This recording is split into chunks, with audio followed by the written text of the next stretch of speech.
quand même avec comme maître de l'ordre dans ces premiers. Donc, pour démarrer cette conférence de presse député Ousmane Sonko.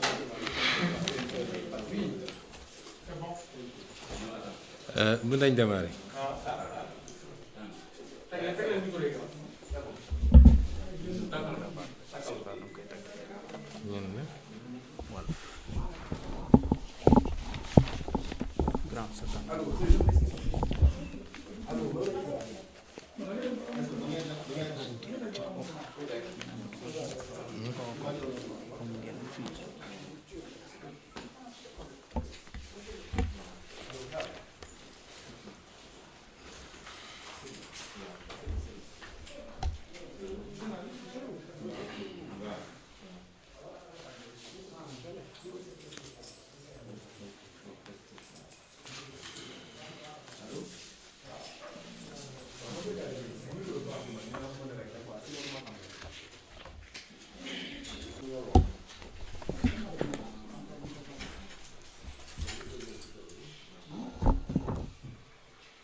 mbokk ñuy avocat lañ ñu ne jamono ñu toll dañoo war a moytu def li ñuy wax prêter le flanc mooy comme soo wootee conférence de presse siège ndaw ñëpp dañuy daw si te mën nañ ñoo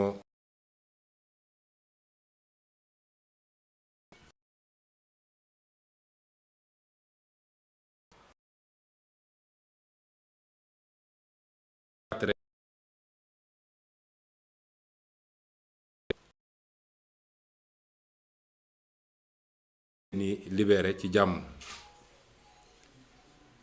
di wax ni maa ngi gërëm sénégalais yépp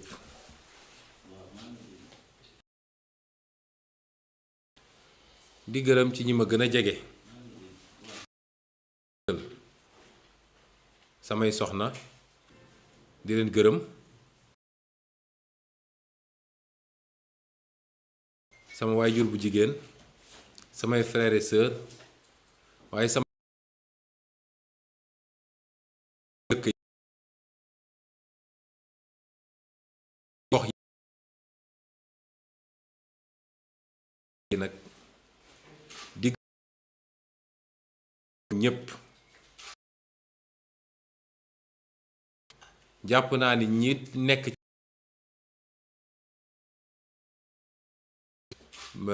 témoigné wu ma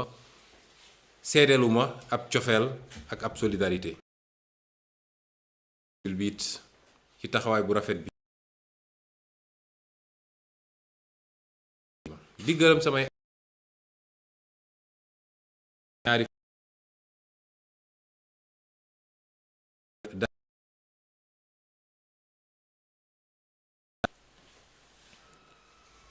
loolu sax moom parce que mbir bu jibee tax ci li ñu nekk ni muy samay avocat dëkk bi walla réew mi su mu nee réew mi nag mooy réew mi ci biir comme ñi ne ci bitim réew defe naa ñetti fan yi benn wax rekk moo ko lëmbe ba am na yeneen ak yeneen yu jiboon ci jamono yële kenn tala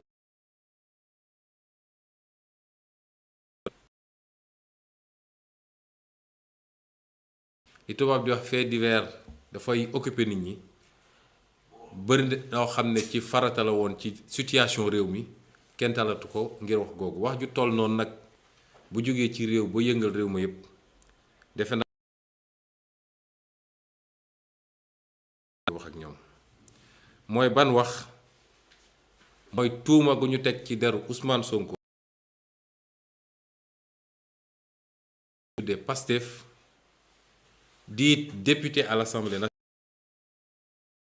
siif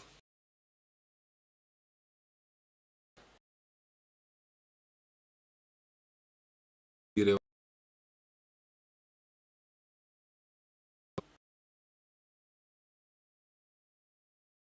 yoon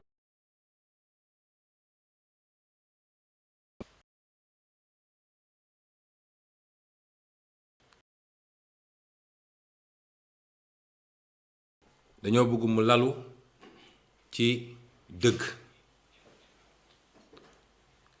bari na sénégalais yoo xam ne walla li ci ëpp ci sénégalais yi kenn mu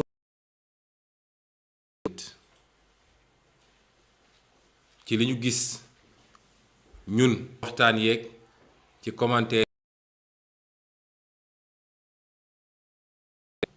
kenn mënul dugal seen bopp ni Ousmane Sonko mën naa siif nit surtout ci anam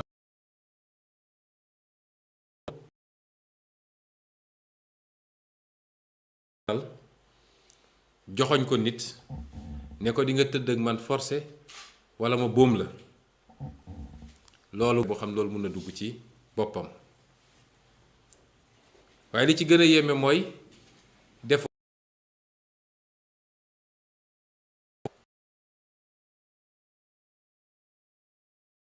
joxañaaj ko même personne bi imposer ko li mu koy imposer génnaat dem yoonam ba mu neex ko mu ñëwaat def ko ci bërëb boo xam ne la fa nekk ci ay nit ni mu tudd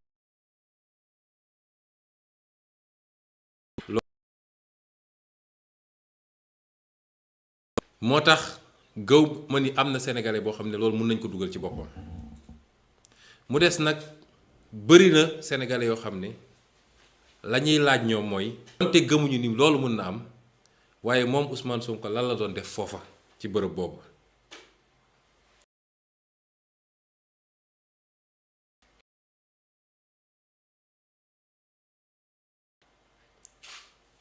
am na loo xam ne bu mbir mi tërul woon nii duma ko mës a wax ndax bari na ñu may àndal te xamuñu ko waaye nag ñi ma jege dëgg xam nañ ko mooy yàlla daf ma nattu ba may nekk gone ba fii ma toll nii ma ànd ak ay xam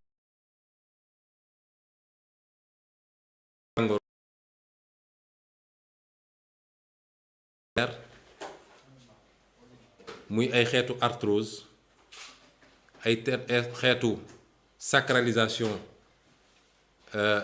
lombaire vertèbre L5 ak yeneen mel noonu yoo xam ne lottal na ma lool sonal na ma lool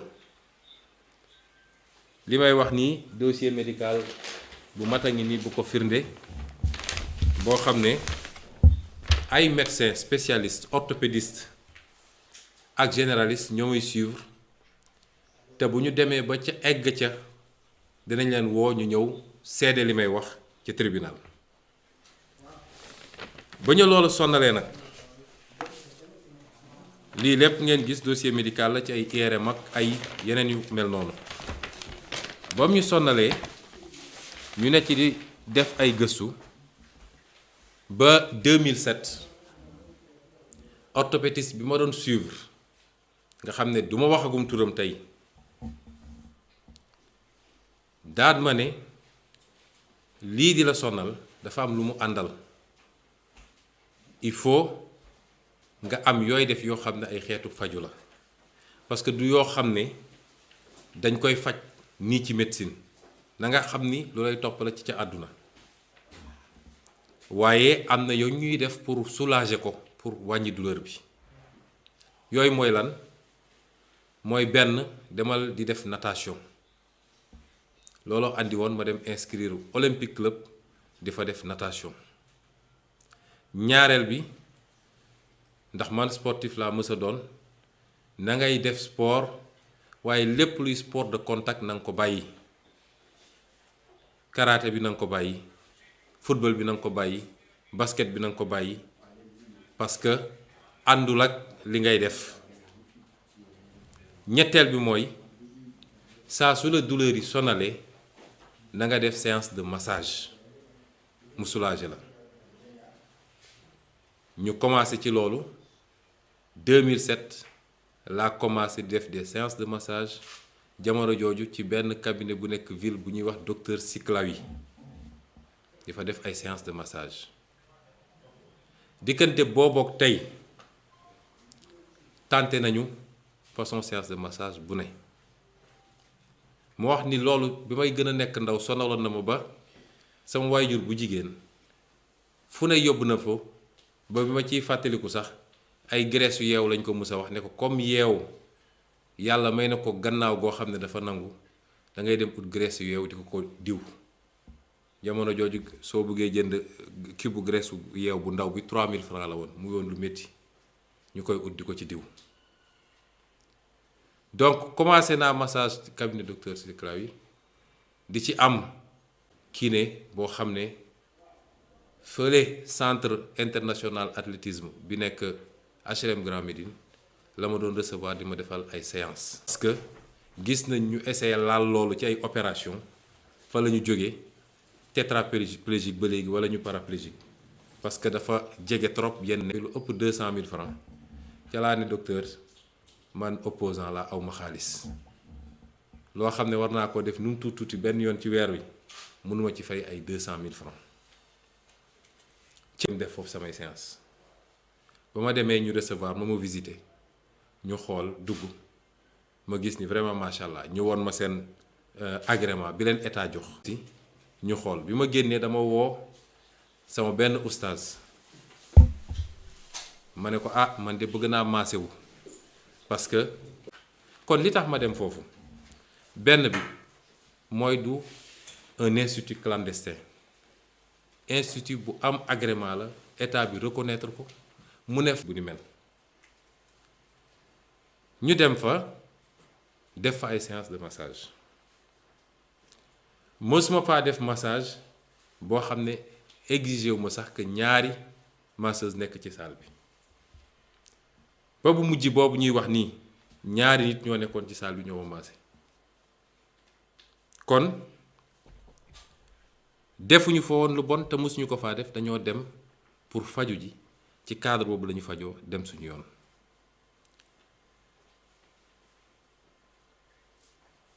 nee nañu dafa dem 21h naam dem naa fa 21h parce que li ma yëg ci sama yaram ba xam ni war naa dem defi sama séance de massage man maa ko xam te it yoon may na moom a génn 21h ba ma fay dugg 21h jotagul ba ma fay dugg 21h jotagul waaye yoon may na ma man ma mun a génn 21h tey su ma toogoon jékki-jékki am malaise damay taal sama moto dem faju ji dem hôpital kon kooku du ay wax yu am solo ñëw naa fekk naa fa ay nit nuyoo naa comme ni ma ko daan defee laaj ñaari nit ñooyu ñëw may leen 10 minutes laa leen may parce que dama yàkkamti dafa am ñu war a dem defi ku nekk na maase benn côté ci gannaaw gi ma dem sama yoon ñu defee ko noonu ma dem sama yoon kon defuma fa dara loo xam ne rawatina nag ñu naan siif na fa nit musuma faa dugg sax ba yor ngànnaay man te defe naa ki moom bërëb ba wax na ko musuma faa dugg ba yor ngànnaay rawatina ma fay dugg di yor ñaari ngànnaay xanaa kay ku bëgg a menacer nit benn gànnaay jot na benn pistolet doy na mel ni ku nekk Far West jamono ñoom Tex Willer kon loolu defe naa amul sénégalais boo xam ne mun na dugg ci boppam may laaj nag sénégalais yi ndax jàpp nañ ni ku mel ni man nga xam ne bokk naa ci ñu ñuy gën a rëbb fii Sénégal li nguur gën a rëbb Sénégal dinaa dem cib kër boo xam ne wéetuma fa ak nit waaye nu mu tuuti juróom benn nit a ngi foofu ci biir kër gi te kër gi du étage du dara benn rez-de-chaussée bu ndaw la nu mu gën saa bëri 4 pièces moo fa nekk fekk fa nit ak jabaram ak seeni doom ak seeni employé caméra de surveillance nekk fa ci couloir yi ma ñëw di fa siif nit benn yoon ñaari yoon ñetti yoon ba ñeenti yoon loolu est-ce que xel mun na koo nangu ba tax nag li ma bëgg a wax sénégalais yi mooy lii ab complot la ab complot la boo xam ne ki ko suuxat te du kenn ku dul Macky Sall moom ci boppam du koo xam ne ci ay méthodes yu muy utiliser ñeme naa jàmmarloog ñi nga xam ne ay adversaire am ci xeex boo xam ne à arme égale la moom arme non conventionnelle rek la xam xeex la boo xam ne walla complot la boo xam ne lañ cay jublu ñoom mooy fexe ba réew mi situation bi mu ci toll ci wàllu koom-koom ci wàllu ndóol ci wàllu feebar ak ay dëj yu dul jeex ngir gestion bu bon bi ñu gérer feebar bi ci wàllu ay deal yu ay nit di def ci kaw sénégalais yi loolu lépp ñu fexe ba complot bi mun koo muur ba sénégalais yi dootuñu am jot lu dul di wax ci Ousmane Sonko siif na Ousmane Sonko siiful looloo tax pour essayer wane ni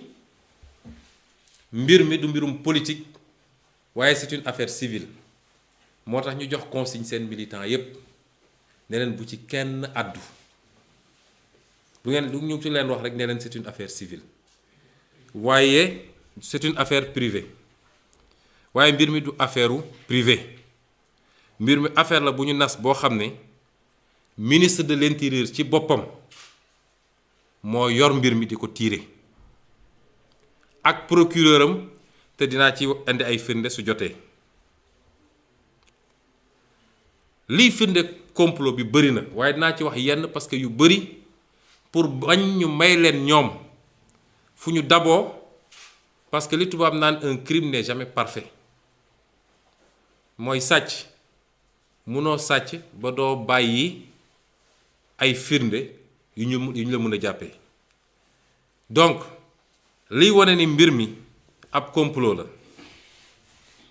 ba ci njëkk mooy wax naa ko ci sama communiqué yàgg nañ ñoo alerté nañ gaa yaa ngi leen ni waajal te fas yéene wuñ ko jaare fudul ca fa ngay fajoo ñu bari nañ ne bu mu xamee loolu li tax mu fay dem waaye dama jàpp ni fa may dem te defuma fa dara lu bon te faju yóbbu ma fa gisuma lu tax ma war a xëy ne dematuma fa te tey jii damay continuer di fa dem di faju ba keroog yàlla di ma sang suuf dinaa def samay massage parce que dafa ànd ak sama santé ñaareel bi mooy li ñu ne viol répétitif mooy ñëw na siif ñëwaat siif ñëwaat siif te kañu ne siif nañ ko kër gi mu nekk nit ñu bari nekk fa kenn mësul dégg yuuxu kenn mësul dégg xeex kenn mësul dégg xosi te mësul génn ba wax patron walla mu wax ñi mu nekkal ni dañ maa siif loolu xel mën na koo nangu te kuñ ne dañ koo siif ak fetal ci loo xam ne it moom dong nekkuloon ci biir di maase loolu xel mënu koo nangu ñetteel bi mooy ku liir plainte ba ñu bind ñoom waxuñu kañ la siif bi am waaye contradiction yi ci am bari na parce que nee na démb la le 2 la ñu bind seen plainte déposé ko le 3 te dem na ba wax benn affaire boo xam ne affaire bu xoromb la ndax nee na pas plus tard que hier ça veut dire le 1er yónnee na ab message ne xaaral ma maa ngi ñëw je les mettrai au défi def nañ seen réquisition def nañu lépp duñu leen mus a génneel benn message bu Ousmane Sonko envoyé neen xaaral ma maa ngi ñëw la ma ca xam sax fi mu toll nii daf ñoo reetaanloo ndax def nañ seen réquisition ba ñoom xam nañu kan moo envoyé woon message boobu.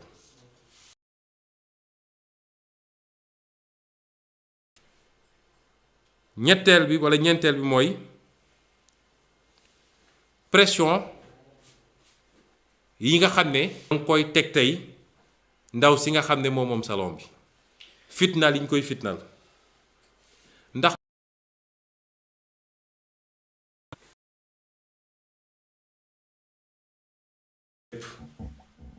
mooy seede ndaw soosu moo tax depuis ñaari fan dem nañ ko jëli ne dañ koy def garde à vue ba pare proposé nañ ko 15 millions dégg ngeen frère bu mu bokkal ndey ak baay wax na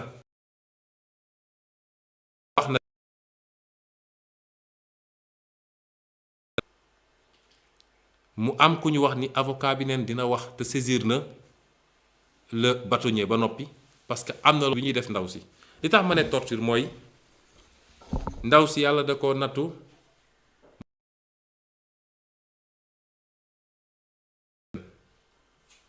doom ja juddu nekk prématuré li ma avocat bi wax ñu attestation médicale bu ne yaay ji warul sori doom ji dafa war a nekk ak moom sëriñ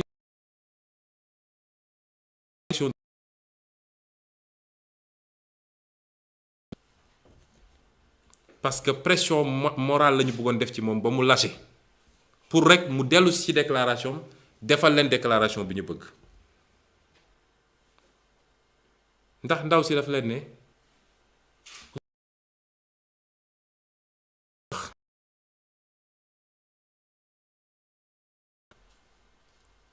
te musu fee ñëw ba def wane ci comportement wala ci jikkoom loo xam mun nañu xalaat loolu ci moom ak yeneen yoo xam ne yéen ñëpp dañ arrangé wu leen ñu woo ko ne ko dañ lay jox xaalis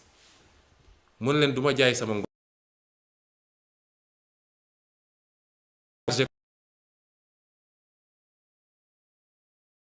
ñu ne ko kon comme dool doo ko def dinañ la faagaagal avocat am bi mu woowee bi mu demee foofu daanaka presque xeex na fa bi mu woowee sëñ Bassirou Gueye daf ko ne je maintiens ma position mu ne ko kon dinaa xamal Sénégal yëpp ni xale bi bu dee yow yaa ko rey bi ñu demee ba paniqué la ñu jël xale bi yaay ji delloo ko ci xale doom ji jël benn commandant teg ko ci bunt bi ne du génn du dugg loolu torture psychologique la rek pour que nit ki c'est-à-dire ñi jaral na leen ñu rey xale pour rek mën a waxloo nit dara ci Ousmane Sonko lu ñu mën a exploiter loolu kenn mësu koo gis ci politique egg nañu ci un point boo xam ne kenn mësu koo gis ci politique. beneen bi tax ñu wax toujours ci complot mooy yéen ñëpp dégg ngeen déclaration bi gérante bi def beneen masseuse bi confirmé ko ni moom ay nit la doon waxal ci biti keroog bi ma paree ba génn dafa ne ñoo ñu ñëw leen jël si ma ñu ñëw ànd ak seeni ñaari kat yu ñuul kukk à 22h ci couvre-feu bi yenn ko yóbbu ko vers une destination inconnue ba le lendemain ñuy doog a dem déposer plainte le surlendemain mu dem brigade de recherche foog ngeen ni ku ñu violé dina doxee noonu lan la séq ak ñi ko yóbbu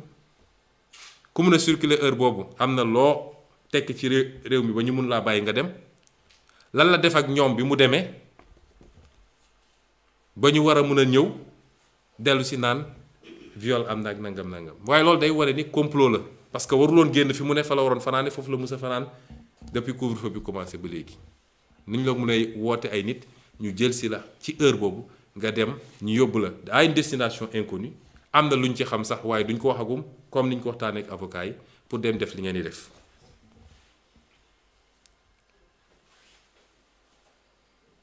wax naa waxu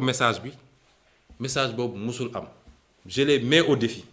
ilaa yow mi diin fu ñu génnee message boo xam ne man yónnee naa ko ndaw soos ne ko maa ngi ñëw. loolu lañ ciy wax pour le moment am na yeneen ak yeneen waaye bi ñu waxtaanee ak avocat yi dañ ñu ne comme ñoom dañoo nekk ci def nañu seen mbir gis ni mbir mi nag dafa mel ni bëri na ay failles ñuy essayer di rectifier kon ñu nit ci suñu défense am na lu bëri loo xam ne doo ko wax parce que dal ni permettre ñoom ñu tëb ci loolu. kon mbokk yi damay dellu si feddal leen ni lii ab complot politique la boo xam ne Macky Sall ci boppam moo nekk ci gannaaw am nañ ci ay preuves yoo xam ne duma ko waxagum léegi ak ñeneen ñi nekk ci intermédiaires yi ñi jox xale bu jigéen bi xaalis parce que encaissé na par un intermédiaire bu ko jox yooyu yëpp dina feeñi parce que it samay avocat des demain ou après-demain dinañ déposer une plainte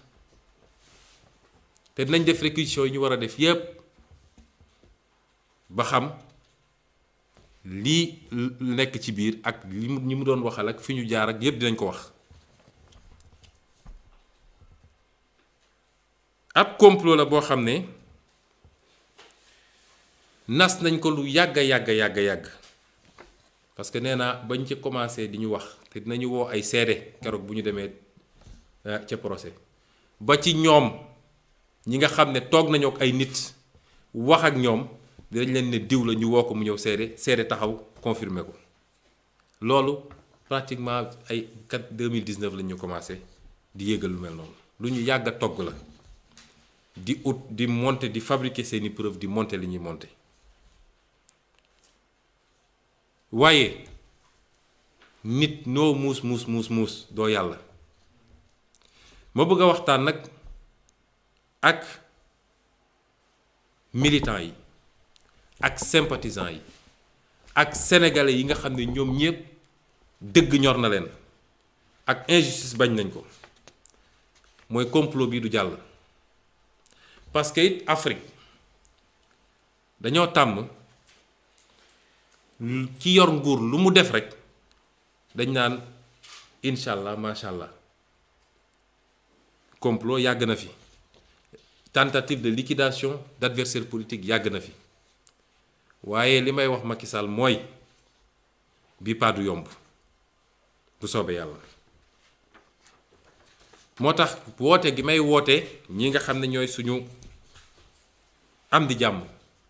suñuy soppe suñuy militant ak bépp sénégalais boo xam ne dëgg ñor na la mooy lii nga xam ne moom la ñuy togg fi mu toll du dara lu dul nu ñuy def ba projet bi nga xam ne yëkkati nañ ko muy projet boo xam ne dafa jur ci Sénégal loo xam ne néew ma mësuñu ko fee gis waaye nii mu amee nii ak doole gi mu amee nii néew nañu gis ko fi muy projet boo xam ne dem nañu ba aboutissement bi jege ndax Macky Sall moo leen gën a xam di xew ci réew mi te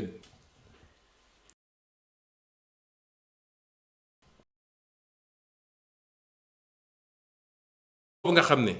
du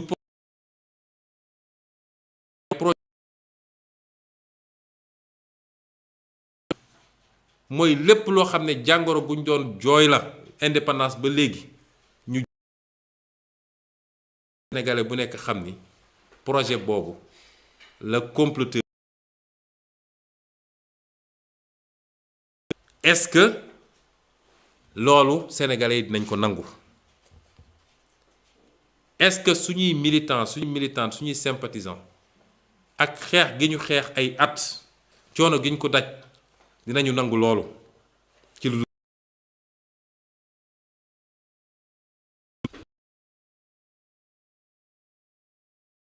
ñoom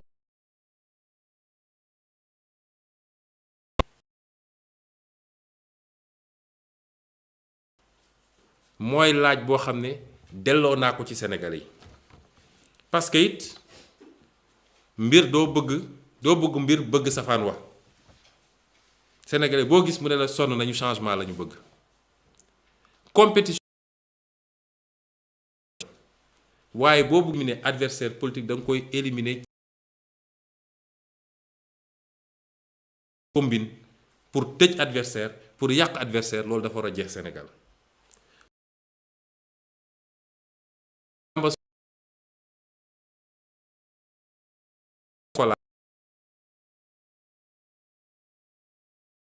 bàkkaar la biir Afrique loolu dafa war a jeex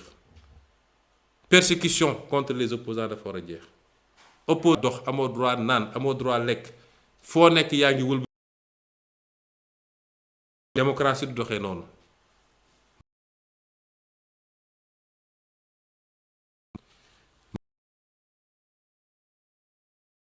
yi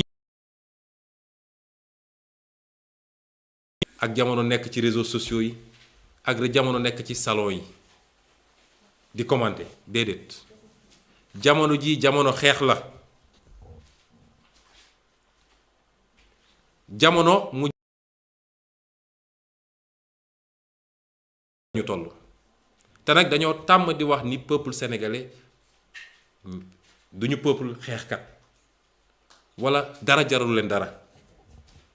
may wax suñuy ndaw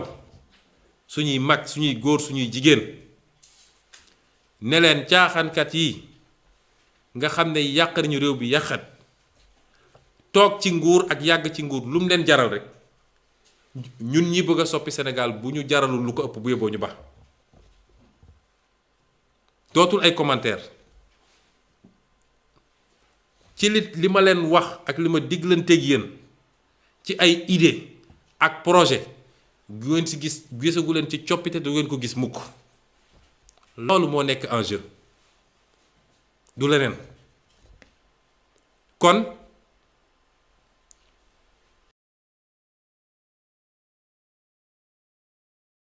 ba ñu dooree ba léegi sama dossier radiation jaar na fi mu ne woon coow bu lëmbe Sénégal ñu jóge foofu dossier pétrole bi ñëw doon coow ju lëmbe Sénégal ñu jógaat foofu dossier 94 yi ñëwaat 94 milliards ñépp ne Sénégal Sonko kaso la jëm ñu jóge foofu lii ñëw waaye dama bëgg a xamal nit ñi ni lii dafa bokkul ak yooyu weesu yépp donte yooyu dossier nattu yu ñuy daj ñoo ñuy màggal ñun parce que dañu am ci xeex ba egsi fii xeex lañu xam waaye nañu xam ni lii moo war a nekk xeex bu mujj walla avant dernier combat balaa ñuy trig lu leen jaral mbir mi jaral nañu ko jaral ci foofu lañu toll waruñu wone benn signe de faiblesse waruñu nangu ku ñu xoqatal wala ñu nangu lu ñu ragal lu leen mbir mi jaral nañu ko jaral donc ñun ñëpp ñi concerné mbir mi affaire bi concerné kuy sénégalais te dëgg ñor la woo nañ leen ci xeex bi ne leen nag du kii moo war a jiitu kale yem ci kale topp ci ñun ñëpp dañu war a nekk ci même ligne bi jàmmaarloog Macky ak nguuram. que Macky loolu rek la xam ku yaakaar ni Macky ay droit la xam ay procédure la xam yoonam newu ci gis nañ fi mu jaar ak Khalifa Sall respecté wul droit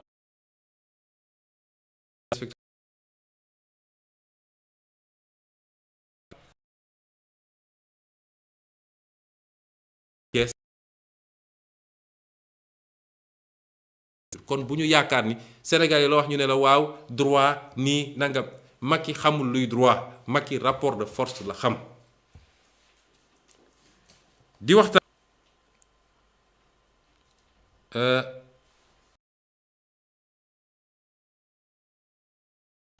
lu ñu waxtaan mooy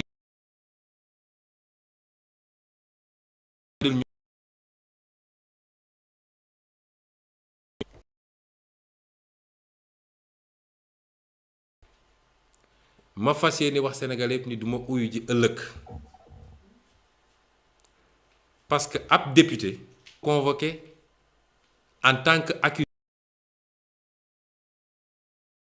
muy immunité parlementaire loolu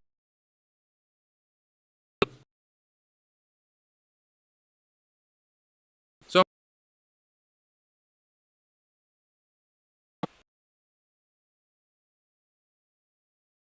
ko sañ a wax citoyen la waaye la loi elle est faite pour être respectée bu dee dañu bind noir sur blanc ci règlement intérieur assemblée nationale ni ab député bu nekk en cours de mandat pour nga entamer des poursuites wala nga koy woo di ko et cetera il faut nga saisir assemblée nationale te loolu mun nañ ko def ci ñaari majorité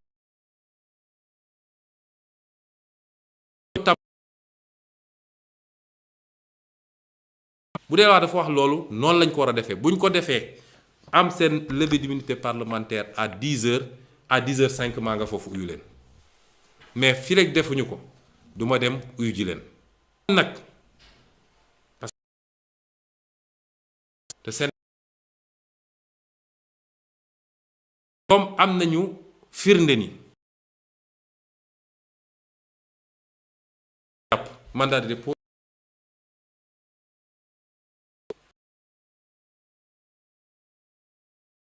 ñu wax tey jàkkaarloog sénégalais yi wax leen suñu version loolee moo tax ñu ne nañu respecter la procédure de levée de l'immunité parlementaire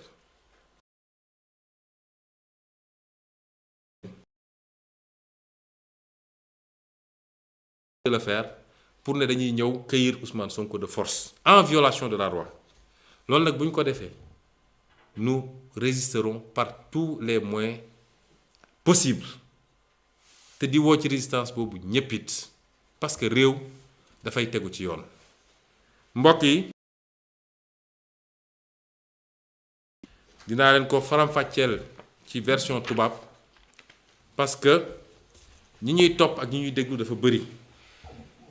fu ne ci Afrique fu ne ci Europe ñoo xam ne duñu sénégalais jot naa ci ay message ak ay woote donc après avoir remercié nos amis de la presse ici présents et surtout m'excuser auprès de tout le reste de la presse pour n'avoir pas pu les réunir tous. Vous voyez qu'on n'a pas beaucoup d'espace, mais surtout pour respecter les mesures édictées en termes d'éviter les rassemblements. J'aimerais avant tout remercier les Sénégalais de tous bords. Remercier d'abord mes proches, mes épouses, ma famille, au sens restreint comme au sens large, mes amis, mes camarades de parti, militants, militantes, sympathisants, qui n'ont cessé de s'inquiéter, mais surtout de s'inquiéter de la situation et de demander les consignes. Remercier toute la classe politique sénégalaise de l'opposition et même certains du pouvoir qui m'ont manifesté leur solidarité, ceux de la société civile. Et je remercie surtout également mes avocats avec qui j'ai dû travailler d'arrache-pied ces dernières 48 heures. J'aimerais apporter ma version parce qu'il y a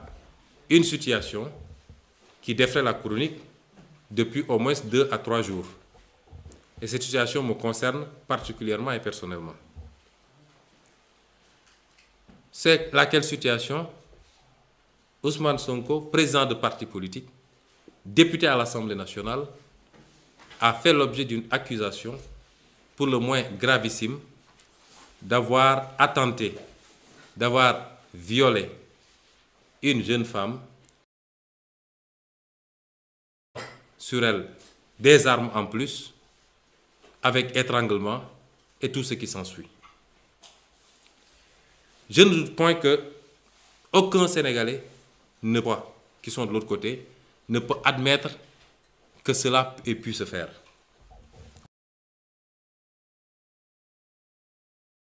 Un questionnement qui revient souvent. Nous ne pouvons absolument pas y croire, mais qu'est-ce que Ousmane Sonko faisait dans un établissement de massage? J'aimerais apporter quelques éclaircissements par rapport à cela.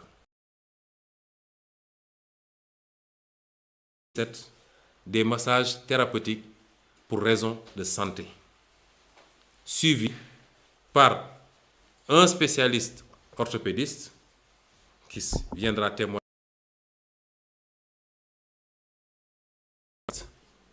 avec un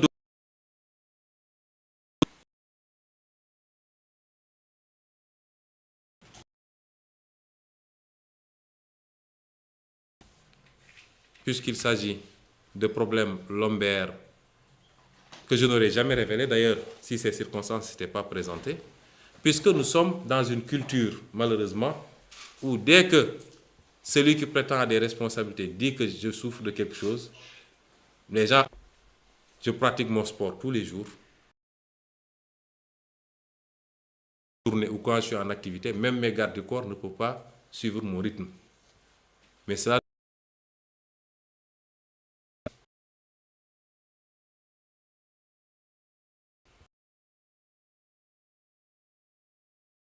il m'a été recommandé, orthopédiste, un régime, une cure qui consiste à arrêter tout sport de combat, ce qui m'a amené à arrêter la pratique des arts martiaux que j'adore, mais de continuer un sport soft pour me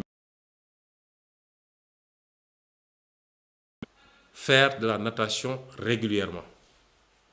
puisque ça permet de renforcer le dos, les muscles lombaires et d'améliorer éventuellement ou de réduire la souffrance.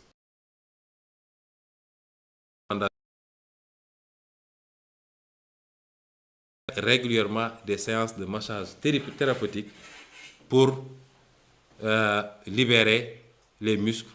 et évidemment atténuer la douleur que je ressens, surtout en position assise. Et je peux vous dire que là où je suis assis, je sens cette douleur parce que j'ai été soumis depuis quelque temps à un rythme assez effréné. A commencé des séances de massage depuis 2007. Séances qu'on avait démarré au cabinet du docteur Siklawi. Tout ce que je dis est traçable. Qu'on a poursuivi après avec des séances d'acupuncture et de massage chinois que je faisais ici à la Médina. Ensuite, avec un spécialiste qui était un kiné de l'équipe nationale d'athlétisme, qui m'a suivi jusqu'à son départ du pays. Et après, on a eu des flottements. J'avoue que l'année dernière, et tous mes militants le savent, tous mes proches le savent, j'ai pu souffrir de cela, ce qui m'a alité pendant 1 mois et demi, où je n'ai pas pu faire d'activité pratiquement, parce que je ne suivais plus le régime. Il a été question à un moment donné de sortir du pays pour aller subir des interventions chirurgicales. Personne n'ignore, en tout cas parmi mes proches, même mes 2 épouses assises à côté, savent que je subis des séances de massage thérapeutique. Ce n'est pas un secret ici. Ce n'est pas quelque chose que je cache, mais ce n'est pas quelque chose que je vais crier sur tous les toits, parce que chacun d'entre nous a ses pathologies, il va voir son médecin, il n'a pas besoin de dire à tous les Sénégalais que j'ai telle ou telle pathologie.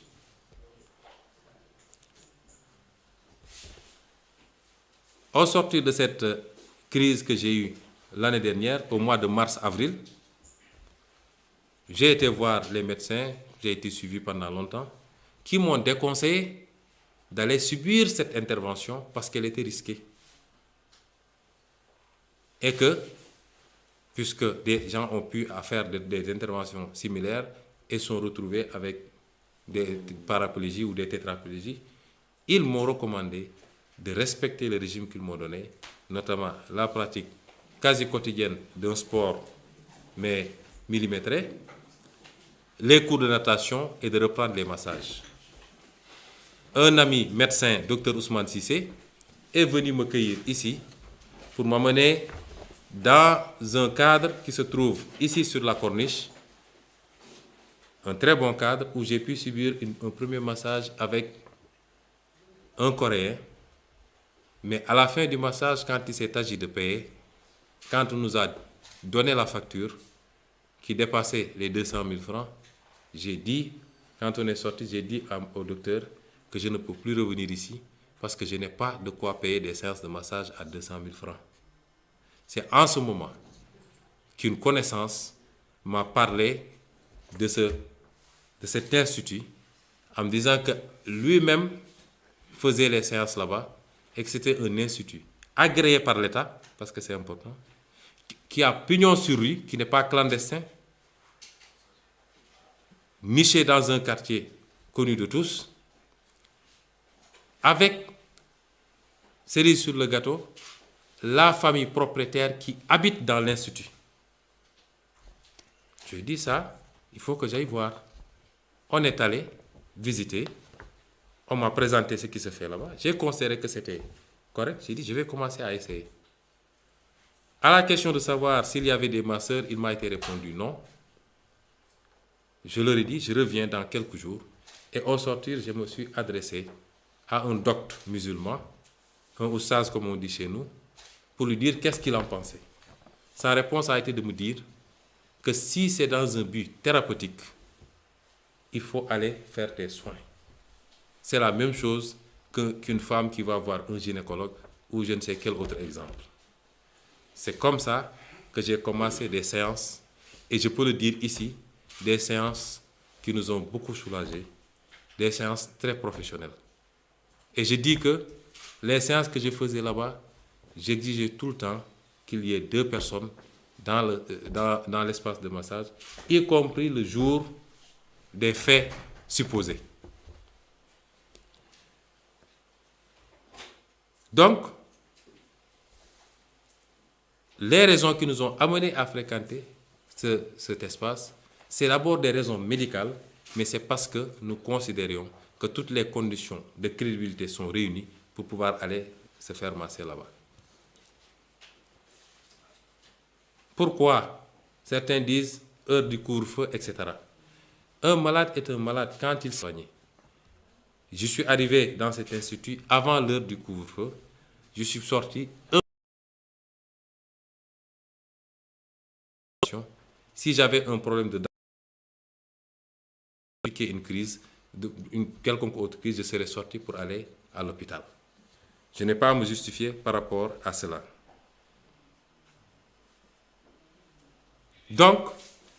je n'ai fait que des séances de massage conformes à ce que la morale autorise dans ce salon-là, et je refute catégoriquement toute idée même de viol sur une masseuse à ce niveau-là.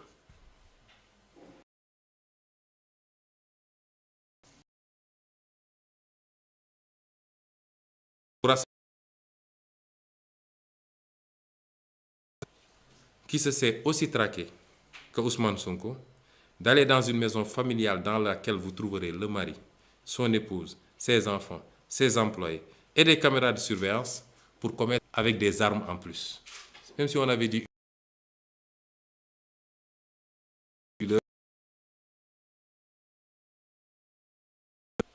ce qui est plus grave encore, ou plus inadmissible, le faire de manière répétée. Venir un jour le faire, partir, la personne concernée ne l'a pas signalé, ne l'a pas allé. Venez, la même personne se porte volontaire pour venir vous faire votre séance, vous la violentez, vous la violez, vous repartez, vous revenez encore. Est-ce à chaque Sénégalais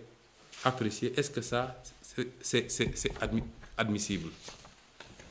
La réponse coule de source. Ce que je veux dire aux Sénégalais, c'est qu'on est en présence d'un complot. Un complot odieux.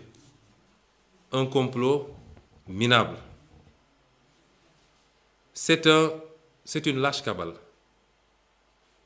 Aussi lâche que son commanditaire en chef, qui n'est personne d'autre que Macky Sall lui-même, qui a la trouille face à ses adversaires politiques, malgré les moyens d'État dont il dispose. Pendant que le pays sombre dans la récession économique et que la maladie fait des ravages avec son cortège funèbre, puisque très mal géré par lui et son équipe, l'irresponsable président ne pense qu'à comploter. C'est une machination organisée directement depuis le ministère de l'Intérieur, avec un rôle, depuis le déclenchement, un zèle extraordinaire du procureur Serigne Bassirou Diagne. Serigne Bassirou Gueye. Et leur directive, la directive qu'ils ont adressée à tous leurs militants, de ne pas en parler au motif que cela relève d'une affaire privée, n'est qu'un aspect du complot et de sa stratégie pour lui enlever tout caractère politique. Mais je dis qu'on est en présence d'un complot politique. Je vous donnerai quelques preuves de ce complot. Nous en avons beaucoup, mais après d'âpres discussions avec les avocats et par rapport à la suite de la procédure, mais surtout pour ne pas leur donner les moyens de se rajuster. Parce que leur crime est si imparfait que depuis 2 jours, ils sont dans une entreprise de rectification des failles. Je vous donnerai parmi les preuves que nous avions été alertés depuis longtemps sur des complots qui se tramaient. J'en ai même fait allusion dans certaines de mes déclarations.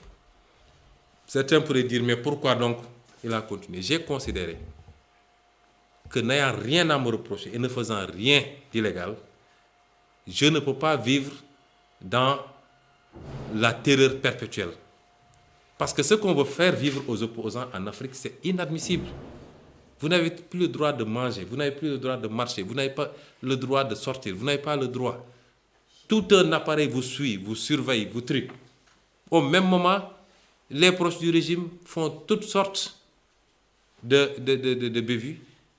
attestés, quelquefois jugés même et condamnés, mais bénéficient d'une impunité que rien ne peut justifier. Cela, il faut que ça cesse en Afrique, et ça va cesser cette fois-ci. Deuxième élément, c'est l'aspect d'un viol répétitif, avec 2 armes à feu, dans un cadre où il y a pratiquement une dizaine de personnes. Il n'y a pas de cri, il n'y a pas de bagarre, il n'y a pas de dénonciation. Il n'y a absolument pas un esprit raisonnable qui peut gommer cela. Le troisième élément, c'est les pressions physiques,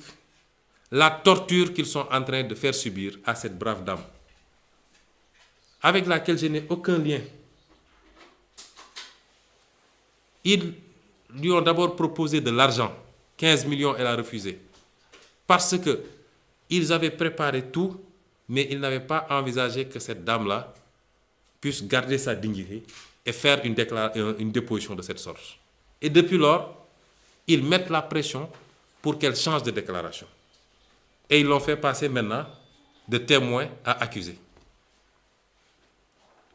Ils lui ont proposé 15 millions, elle a refusé. 30 millions, elle a refusé. 40 millions, elle a refusé. Son avocat l'a dit ce matin. Son propre grand frère l'a dit. Et ils se sont mis maintenant à la brimer. Cette brave dame a accouché il y a 1 mois. D'après ce qu'on m'a dit, c'était fin décembre. D'un enfant prématuré qui fait aujourd'hui, après 1 mois, 800 grammes.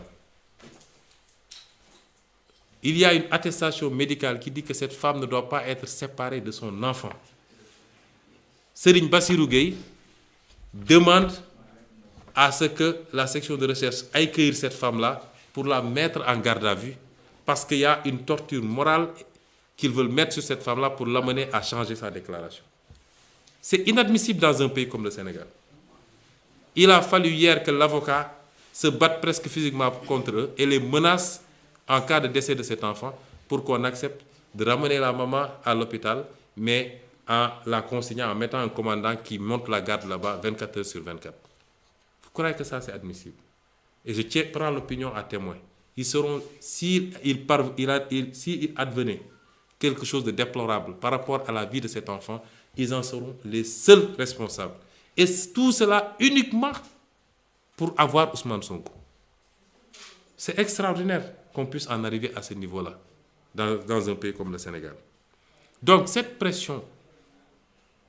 qui a amené son propre avocat, après avoir saisi le bâtonnier, à prendre son courage à 2 mains pour sortir et parler, c'est inadmissible, mais ça atteste une fois de plus que c'est un complot. Les communications relatées par 2 témoins, les 2 témoins, les communications que la personne qui sont venus nuitamment au-delà de 22 heures avec des 4x4 pour la récupérer et pour l'amener vers une destination inconnue, atteste également la thèse du complot. Le mensonge énorme de dire, et ça figure dans la plainte, que moi-même j'ai envoyé un SMS. Et oui, Je confirme, c'est une machination politique pilotée par Macky Sall lui-même, mais aucun subterfuge juridique ne la fera passer. Nous ferons face, nous nous battrons sur tous les fronts sans exclusion. Et je ne doute pas de la victoire finale, comme lors des autres attaques, que ce soit l'histoire de ma radiation de la fonction publique, la plainte supposée de Franck Timis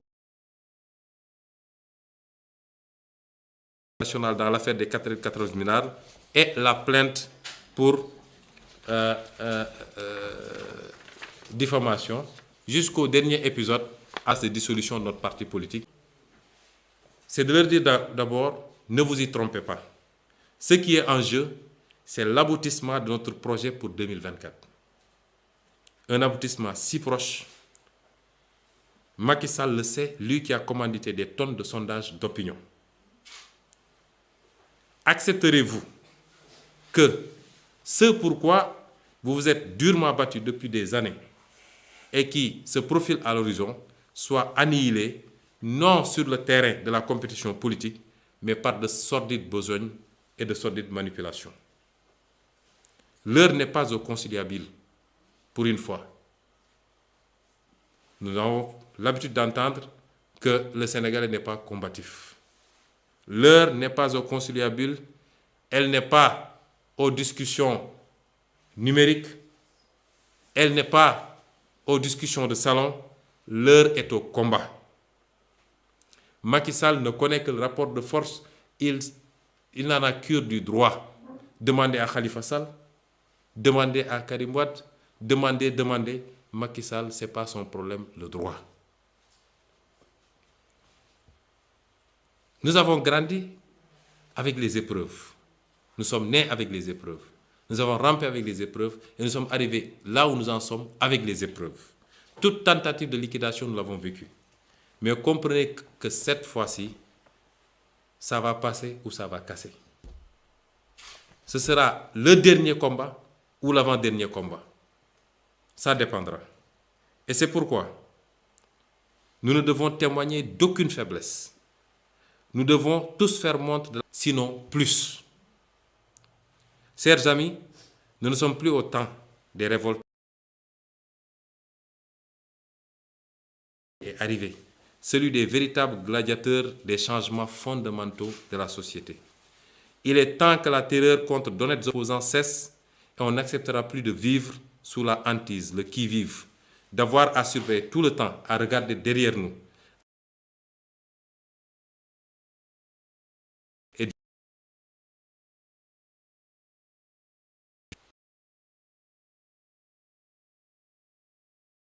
Le mot n'est pas de trop.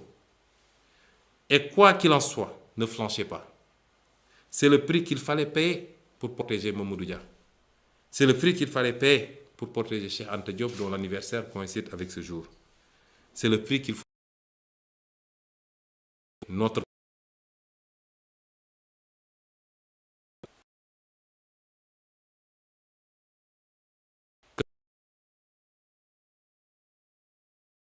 tous les militants, les militantes en premier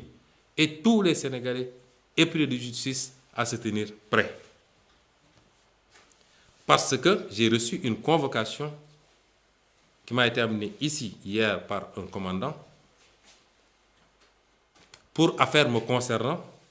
à la brigade de recherche. Après concertation avec mes avocats, nous avons décidé de ne pas déférer à cette convocation. Mais attention, je ne veux pas de raccourci. Les Sénégalais ont tendance à dire s'il n'a rien à se reprocher, il n'a qu'à lui-même défaire son immunité. Non. Je n'ai jamais dit que je ne répondrai pas à la justice. Je n'ose pas le dire, je suis un citoyen sénégalais. Mais les lois sont faites pour être respectées.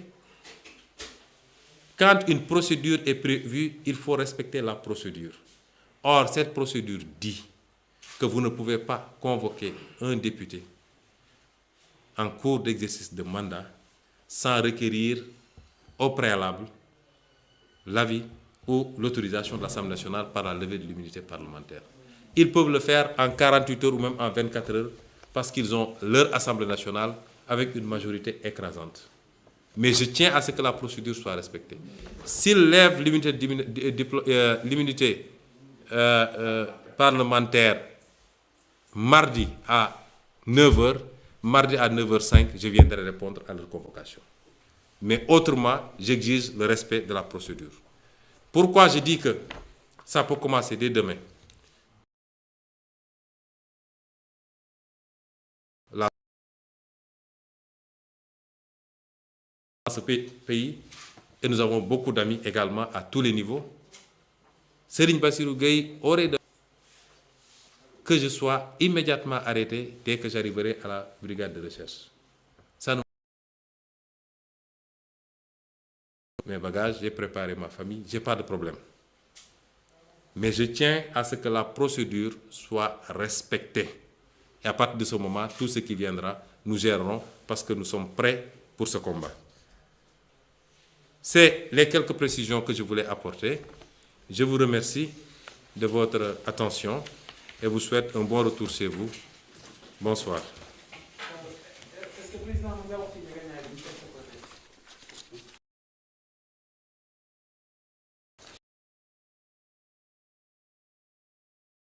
une